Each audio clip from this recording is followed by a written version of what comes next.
Okay. and I'm contracting with Police and Whiskey Point. Okay, gotcha. Whiskey Point up here, roughly. Oh, yeah. And out there. Put a lot of miles between here and Charlevoix. Beats, I guess. Yeah, there's something wrong in the Charlie. Oh, okay. I see. The reason I should go out there just to over for like. Chris, Yeah, that was. I'm not on the Zoom. With all the- I was thinking. Yeah, just like. So. Well. So if you got that, you don't It's 1 month. bring your computer if you don't want. Yes. Oh, So, because For your side to get it. We'll You have- have paper copy or you just want to do your. I like to have both. Okay. It's like. This way I can bring up the, Yeah. rather than trying. Oh, my God, I'm working really hard. I'm doing it. I Yeah. can't get up there and the winds are too strong. Yeah, I'm just curious why you brought us any beer.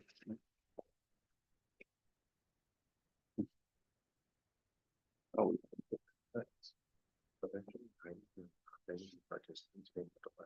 Okay, so she's not coming to the meeting? No. Okay. Thank you. She just.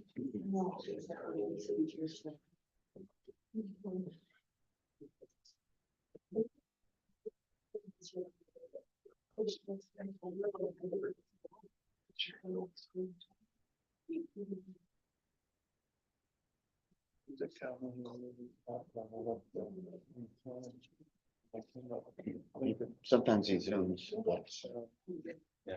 Yeah.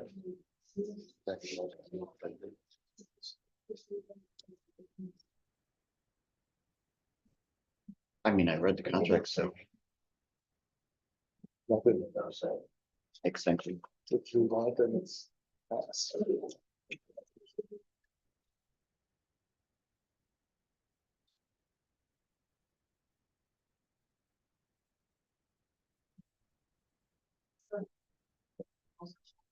Well, which I'm, Right. Shall we? I'm surprised it's only 4 or 5. Let's start the Isabella County Board of Commissioners Finance Committee of the Whole meeting. Join me in the pledge, please. I pledge allegiance to the flag of the United States of America and to the republic for which it stands, one nation under God, indivisible, with liberty and justice for all. Next up is approval of the agenda. We'll start with call to the public.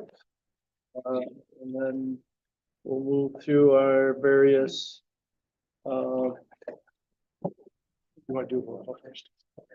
Yeah, It's not, but we should have a roll call. Commissioner Weber, Here. Commissioner Campbell, Here. Commissioner Jazinski, here, Commissioner Marino, Here. Commissioner Swaney, Here, Commissioner Hope, here. Commissioner Engler. Here. All present, Mr. Vice Chairman. Thank you, Madam Clerk. So up next will be approval of the agenda. We'll start with call to the public. And then we'll move through our various business items. We'll have another call to the public towards the end of the meeting, and then announcements and adjournment. So with that, is there a motion to approve the agenda? I move we approve the agenda. support. Been moved and supported. All those in favor say aye. Aye. Anyone opposed? Very good. We have an agenda. And we'll start with call to the public. Public comment.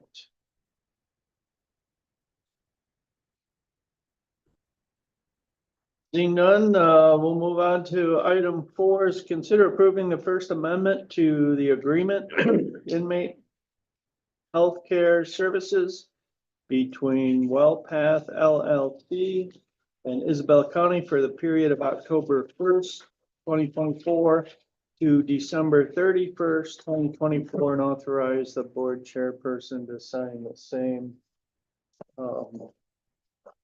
So, yeah. So with the absence of Sheriff not being here right now, this is a 3-month extension from October 1st, 24 to December 31st to 24. This was sent on the 21st of December, so it did not make any of the packets in the previous year. So this is just to give us the 3-month addendum to cover what was already been used on their services and stuff like that. So you'll see that the expense that we paid is 92,000 for the operating, 92,157.75, with a management fee of 52,624.74. So the total budget for the extension is $144,782.49 in monthly installments. So this is for WellPath, and again, it just runs us through December 31st of 24. So we'll be getting a new contract then for 25. We will be getting a new contract, I believe, shortly to get us into the new year. Yes. Because we're behind the 8 ball right now. Yes. Yes.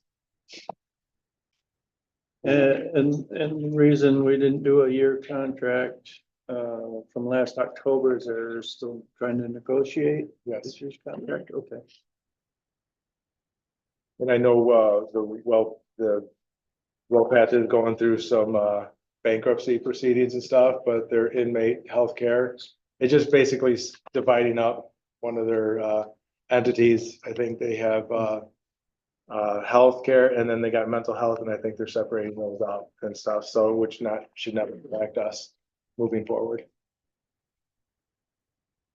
Yes. Just a point of order. I know on our previous committees, we would make a motion to move it to our regular meeting. Are we going to continue doing that as a committee of the whole, or? I would say we would just approve and to send to the regular meeting. So this would be just like treating it like a work session type thing, where you're recommending to the Board of Commissioners regular meeting. Okay, so it automatically go forward unless there's an objection. Yes, yes. We took the verbiage on the consider approving directly off the other packets that you use, so it will move automatically if it's approved. That's right. So it'll just be like at the end of what seems to be our conversation, the vice chair would say, okay, we'll move this forward next. When in subcommittees, you can either do a motion I to just consider think moving there this. should be a trigger point that we're moving on to the next one. So I would, Right. I would say probably do a motion with it and just say, consider approving this motion a second and vote like you're approving it, but you're really just sending this to consideration to the full board. A forward. Yeah, So Mr. Chairman, I will move that we move consideration of approving the First Amendment to the agreement for inmate health care services between WellPath LLC and Isabella County for the period of October 1st, 2024 to December 31st, 2024 to our regular meeting next week. Support.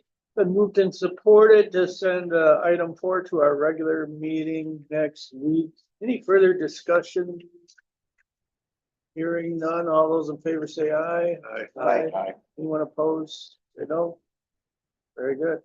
This to item 5, which is consider approving the purchase of a Bobcat S64 skid steer loader from Allen's Equipment at a total cost of $21,688 to be covered by 2% funds, and authorize the board chairperson to sign this.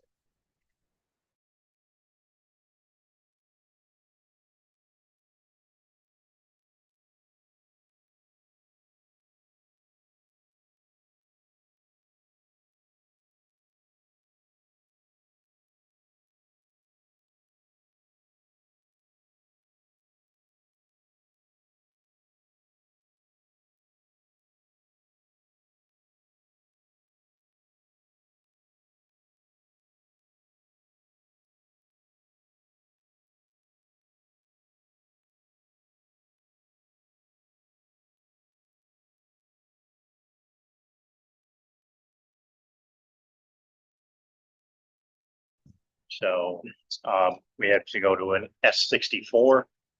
As you can see, we've reached out to Allen's Equipment. We've reached out to Hudson Equipment. We also reached out to for another quote to be able to have 3 different quotes. The 2 quotes were the only thing that we received back. You can see in the attachments what the dollar figures are as far as the comparisons for what we have trade-in value wise. And that's one of the biggest things that we're looking at is the trade-in value. So it really comes down to the 21,688 is what the out of pocket or the 2% funding that we will use for that purchase. So there will be no money coming out of the 25 budget for this purchase on it. The $34,000 is a trade-in value that we're receiving off of it from Ellen's Equipment. We would hope that if we stay under the 1,000-hour mark, we think that we can actually do better on trade-in value.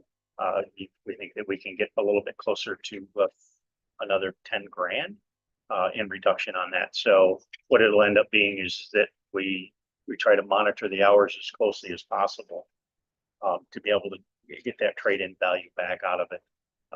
And then it's obviously the retail value back to Ellen's Equipment for them to be able to resell that piece of equipment is going to be higher because the operating hours are reduced as much. So unfortunately, we're at the big thing is that we're at like 1,400 hours now. If we go over the 1,500-hour mark, that will significantly reduce the trade-in value in that piece of equipment. So that's part of the reason why we're trying to move forward with this at this point. So, any questions on any of this? Just a comment, makes good sense. And to have a machine under warranty, repairs can get pretty expensive on these. And the other thing I noted was that Ellen's Equipment gave us about $6,500 more for this treadmill. So. Yeah, the other thing right now, used equipment is just selling at premium, and we used to do it when we were running the dairy, we would trade in about every 2 years. We tried stretching that out a little bit, but all of a sudden they start breaking down. You got downtime and so there seems to be, like you said, around that 1,500 hours. That's why they do a lot of lease agreements on there. But believe me, if you try to stretch that out, you'll lose downtime. And we looked at one point, we looked at lease agreements. The issue that we run into on a lease agreement is that we're still over and above what that dollar figure is on what it costs us right now by going to a lease. So, because of the trade-in value that we can get out of it and keeping in a new machine, basically we're doing the same thing as we would do under a lease, but we're doing it at a cheaper value to the county. That's it. So I know that when I originally started as a commissioner, we owned skid steer, and we moved to doing this. We leased, sorry. And just for the new commissioners, I know we talked about a little bit on the owning and selling back that we're doing now, but the downsides for the lease, I think we had run too many hours and expenses got to be more than purchasing a new one. Yeah, one of the other parts of a lease is that you're responsible for more maintenance out of it, out of the piece of equipment too.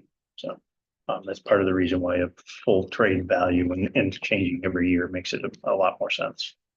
How long roughly does it take to reach 1,500 hours? You get a year and a half out of it? We're Yearly. we're every year. Yeah. So, that's why, we may be coming back in possibly in October. Sure. To do the same thing again. Gotcha. But, when you really put the numbers together, it really makes sense to be able to trade, in that 1,000-hour mark area. Yeah. Because of the trade-in value. And it just,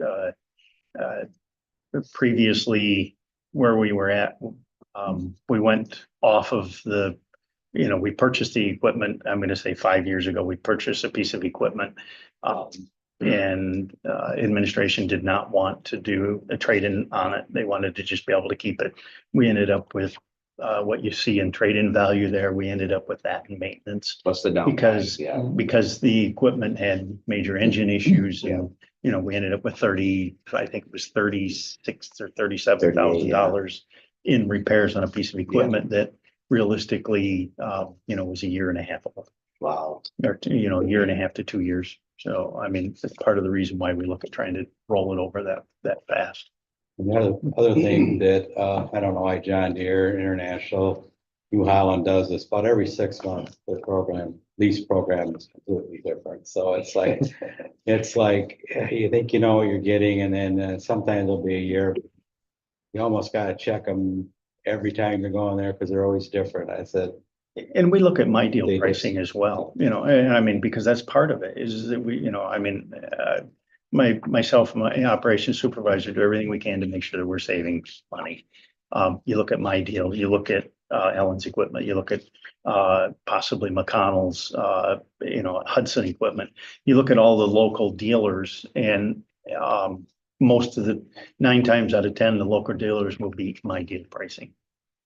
Because they want to keep it local. You know, they really do. So, you know, and I personally would rather pay money to a dealer that's in the taxpayers Sure. territory than to be able to go outside and, you know, through my deal, you purchase a piece of equipment from a dealer down by Detroit. Okay. And if the dollar figures are the same, it doesn't make sense. How many skid steers do you guys operate at the recycling facility? Just one. Yeah. And we roll our ILO, we try to roll it on a 5-year cycle at the most. We mentioned that this is 2% funding. Yep. At the deal.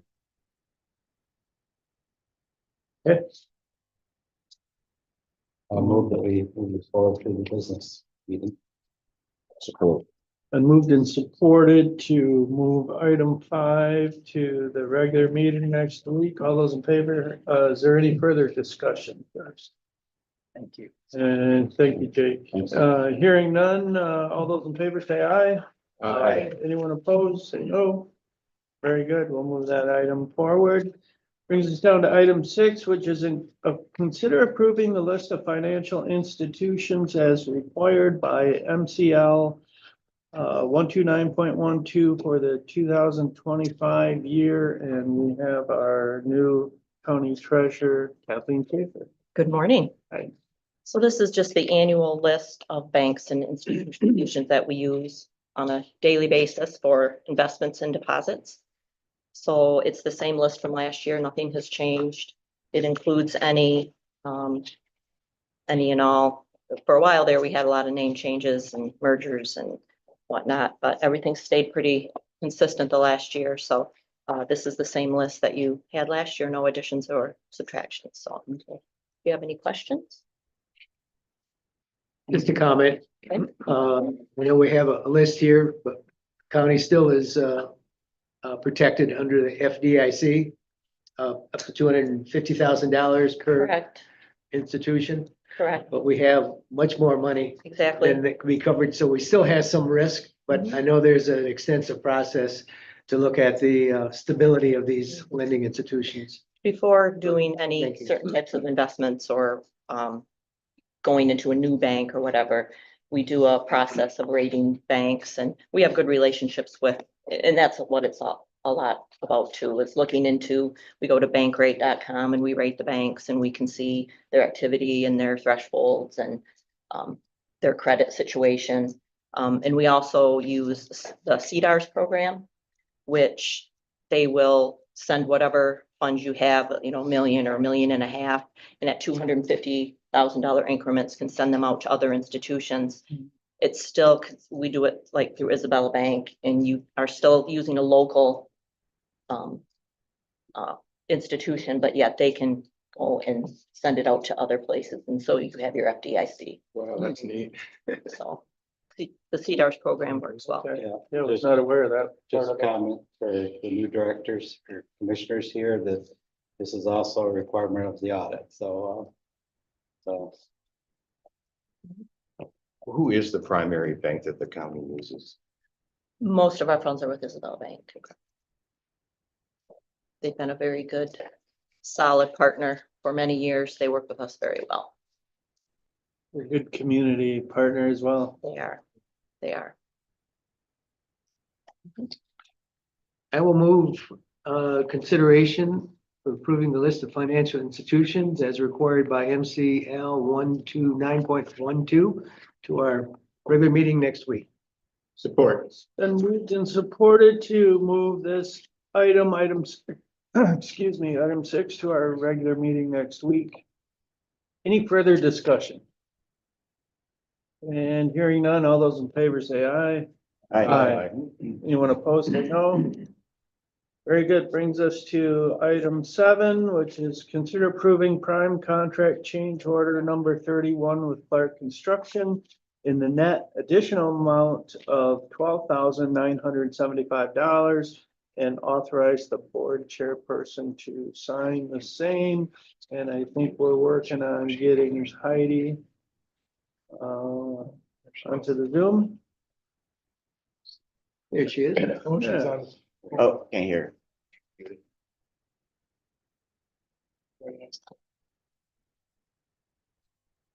Heidi, can you hear us? I can hear you. Oh, we can hear you now. We We got just you. got okay. Okay, I'm gonna talk through the computer then. I was trying on my phone. Hopefully you can hear me okay. Yeah. Yes. Better than normal. Can you still hear me? We hear you. Can you hear? Sorry, let me turn up my volume. Sounds like I'm having. All right, can you hear me now? Yes. Okay, all right. So I'm not sure what was going on, but so PCCO number 31. Hopefully you have that in front of you. It's a total of $12,975. At this point, we still have not touched contingency, and buyout remaining is $14,984. Total contingency and buyout is $796,758. At this point, we are about 96% complete when I issued this. We're a little bit farther now. And then we have about 36% remaining overall.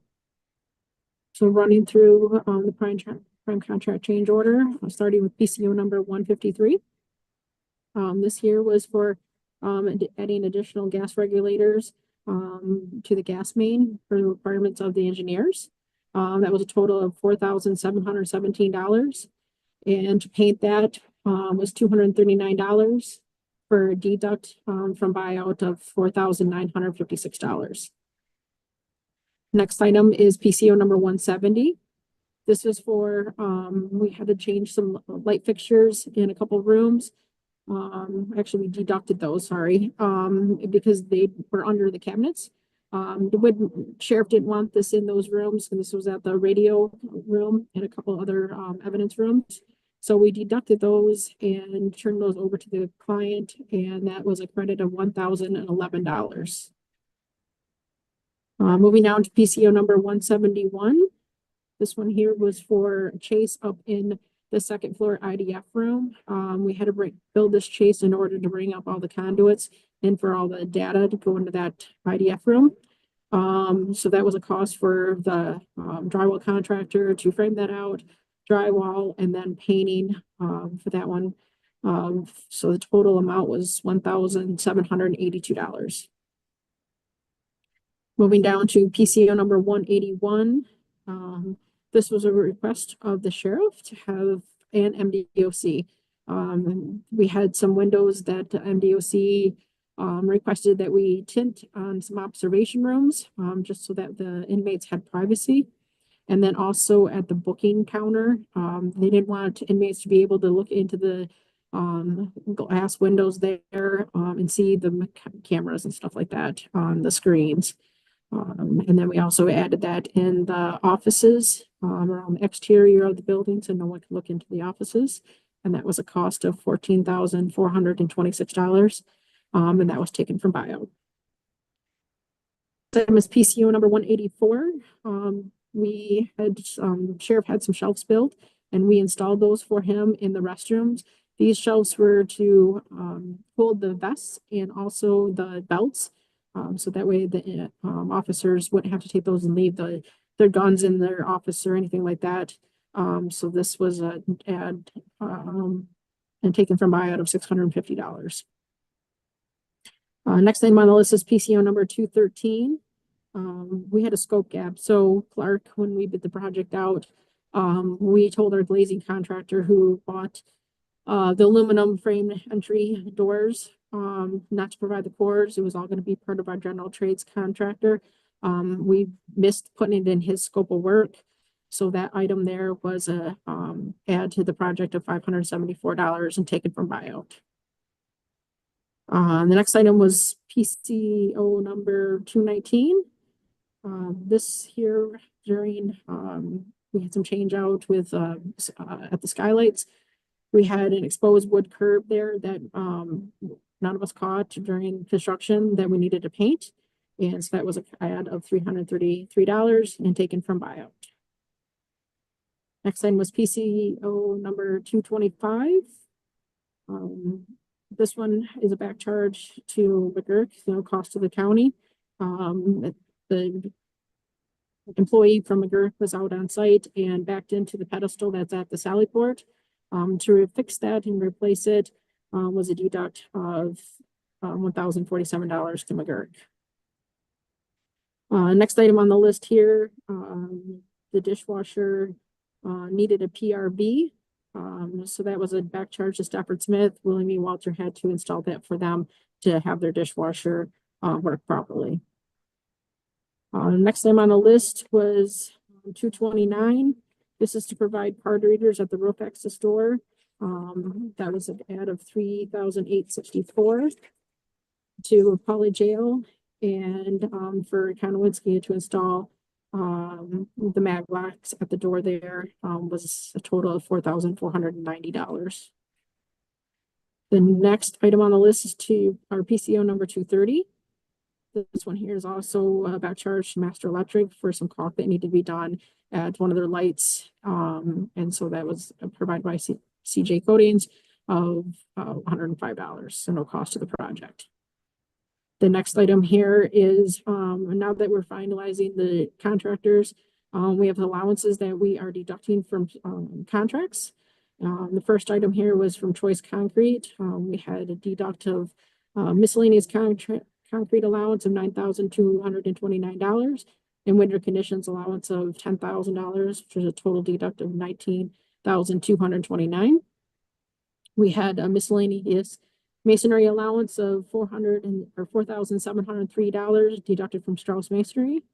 And then we had one from Glazing Solutions, some tape through for at the windowsills and door edges to protect, credit of $5,000. So a total of $28,932 back into buyout.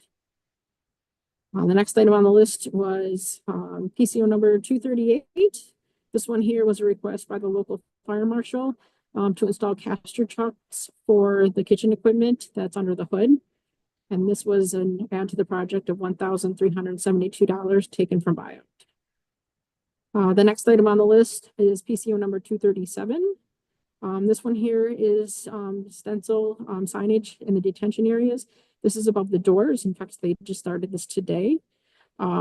This was a cost of $8,070. That was taken from buyout. The next item is PCO number 241. This one here was adding some privacy walls at the dorm toilets. This was a miss on my fault or my part. When we had to make some changes there, when we added the masonry walls, I did not put that into the change order for them. And so this was an add of $6,265, and these are in the dorm in C, well, 157 and 257. And that is taken from buyout there. So that was a total of $12,975 taken from buyout. Are there any questions? How much do we have left in buyout, Heidi? We have a total remaining in buyout of $14,984. We still have not used any contingency at this point. And a total remaining of buyout and contingency is $796,758.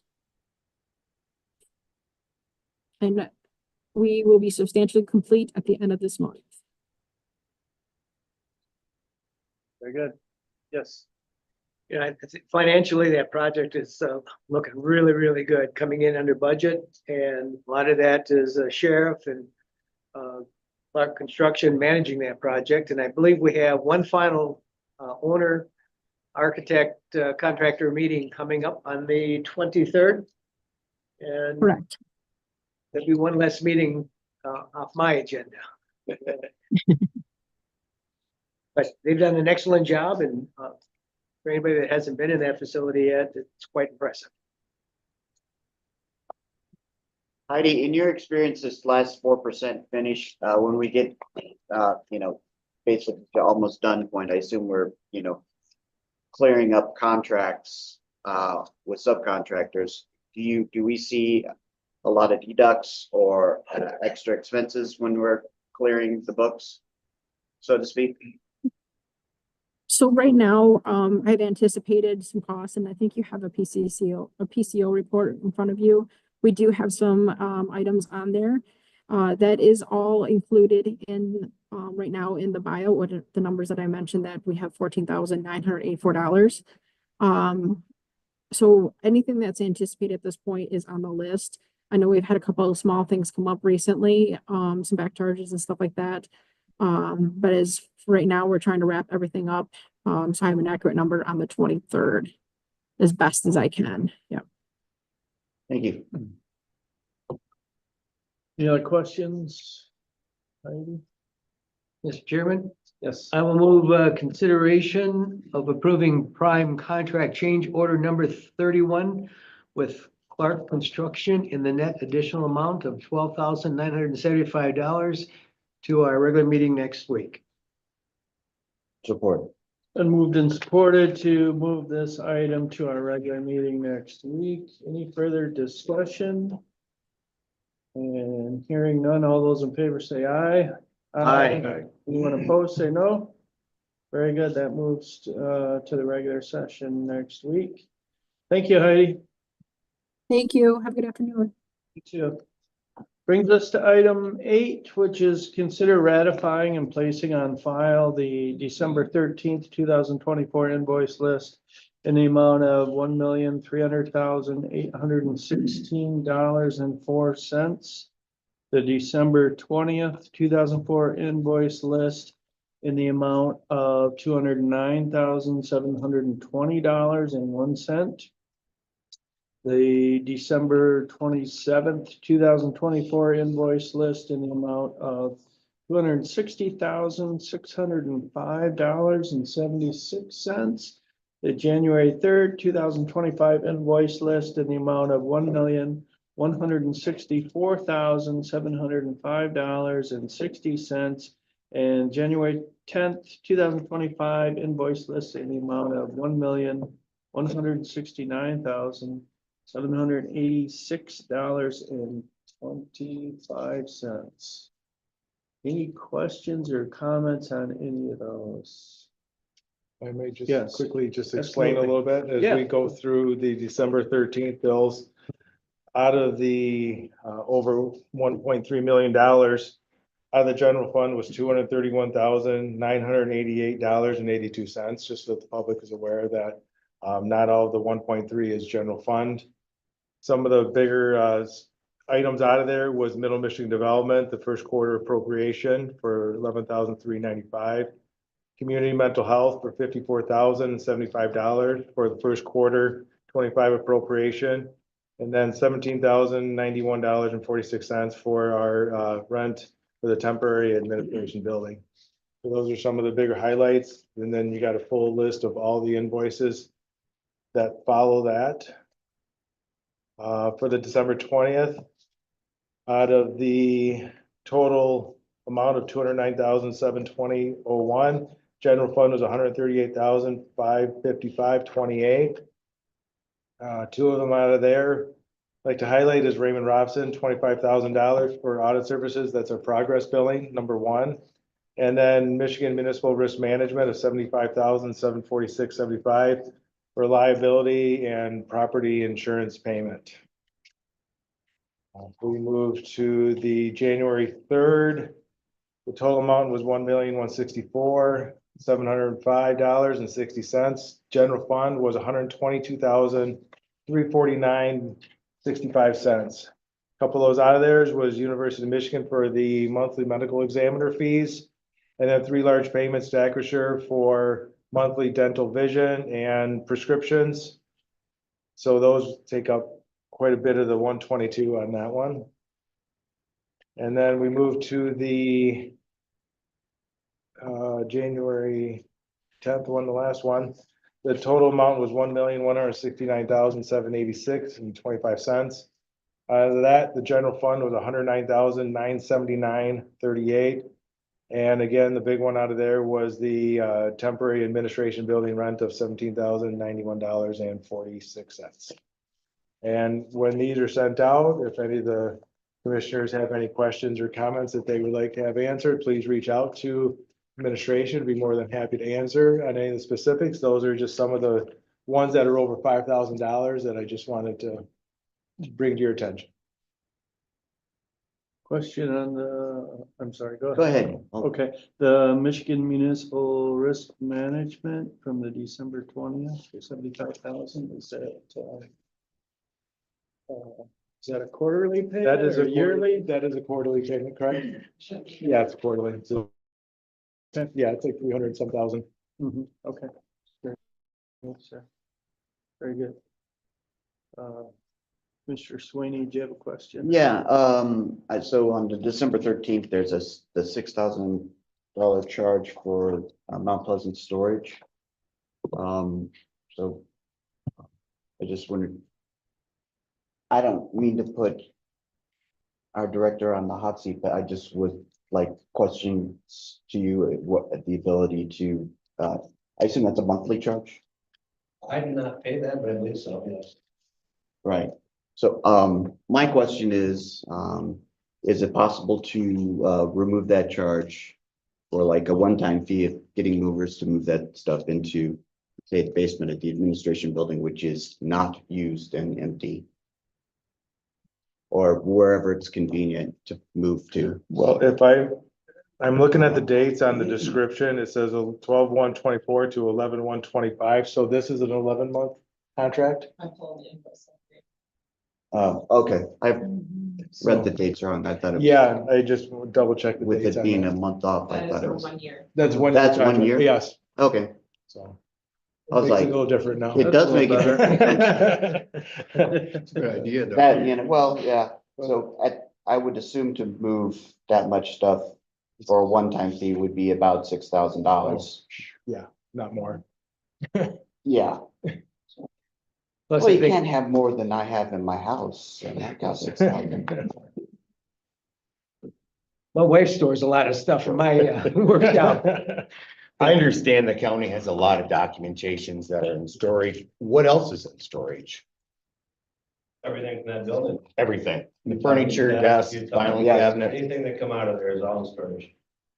And to the Commissioner Smitty's point about utilizing that building, there's no heat in there, there's no water in there, there's nothing in there. It could be done, but we need to think that, what are we gonna do with that building going forward? Well, move it That again. is at a some- We're gonna constant move it in thought. there, move it again. At some point. That would be- Well, I don't, to that point, if we're moving stuff out of there in 6 months to move in, I would do a freaking jig. I will move that. And put it on video and TikTok, right? Need a motion to move that to the regular meeting? Yeah. Yeah, yes, we do.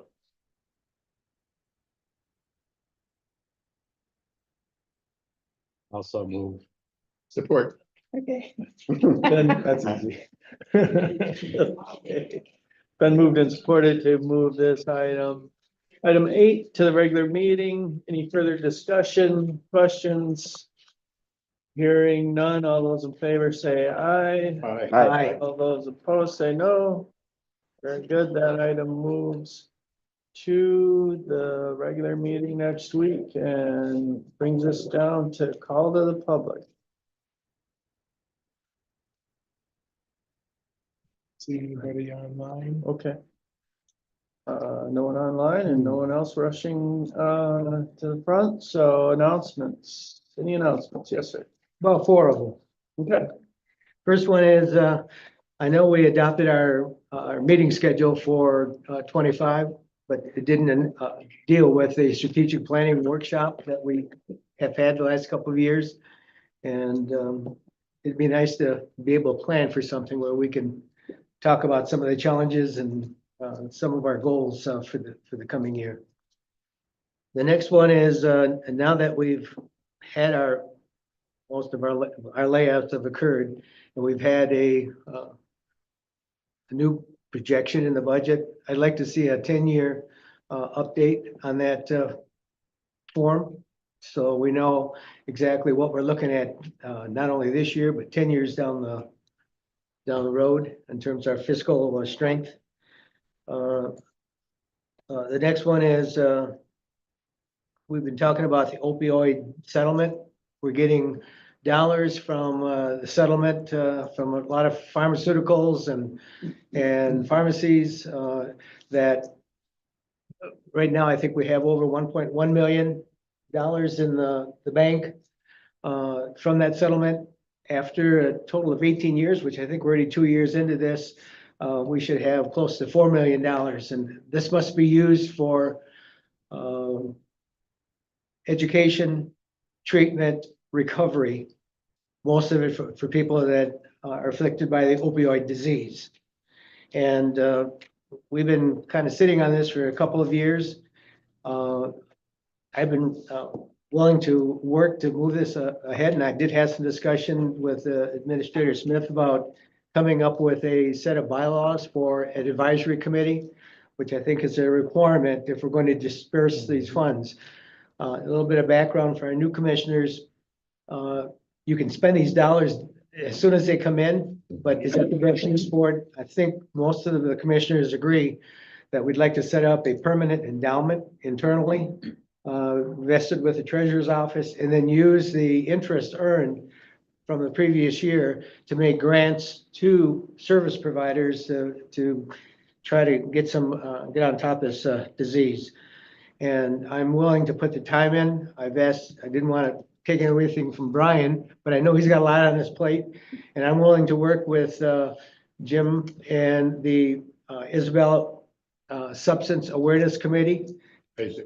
These are all providers of services in our area, very, very good professionals, and we'll be drawing from their ranks for this advisory committee, but work with them to come up with a document that we can all agree on to move this forward sooner than later. I think we've had some challenges.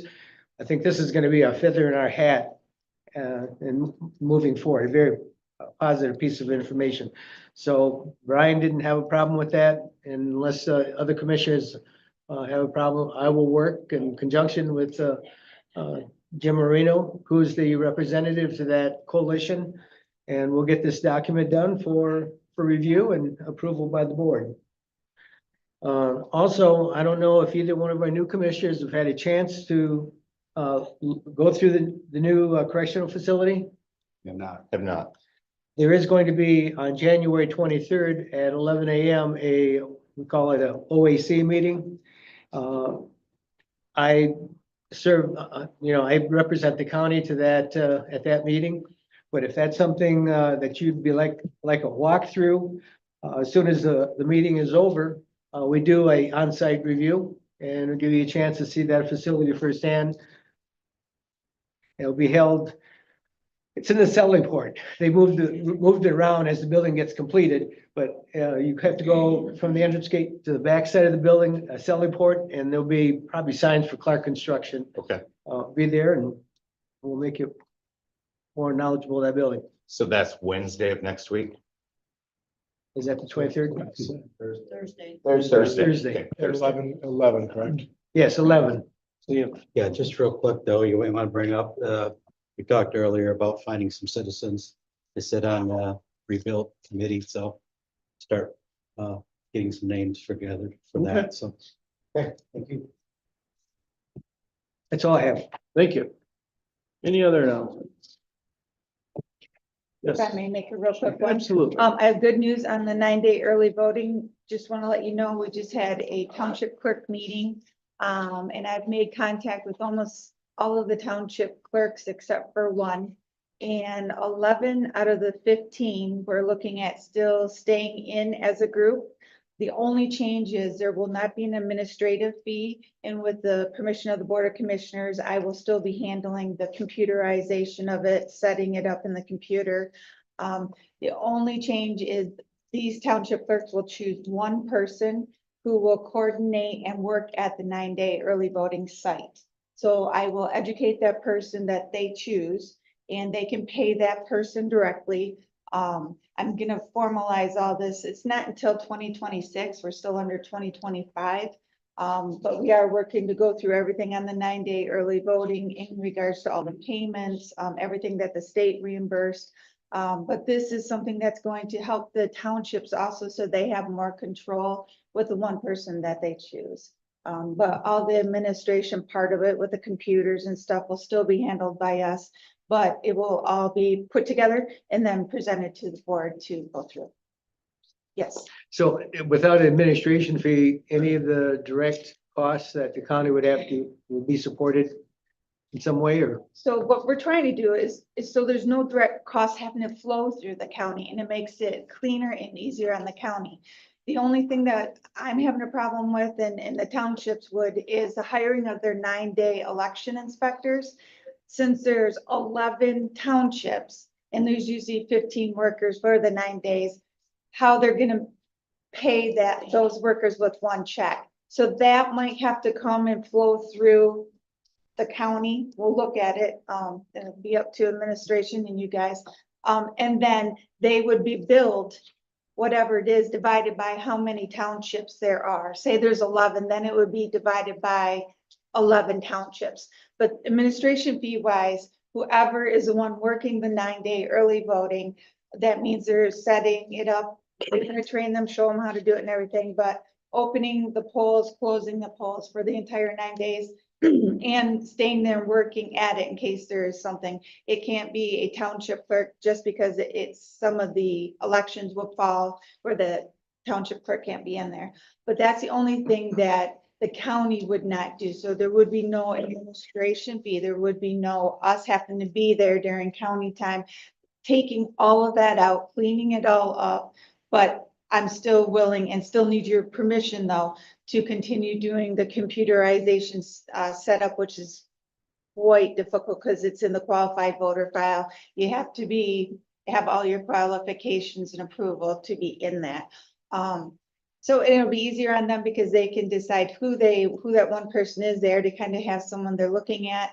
And then they can decide how much they want to pay that person to be the administrator of it.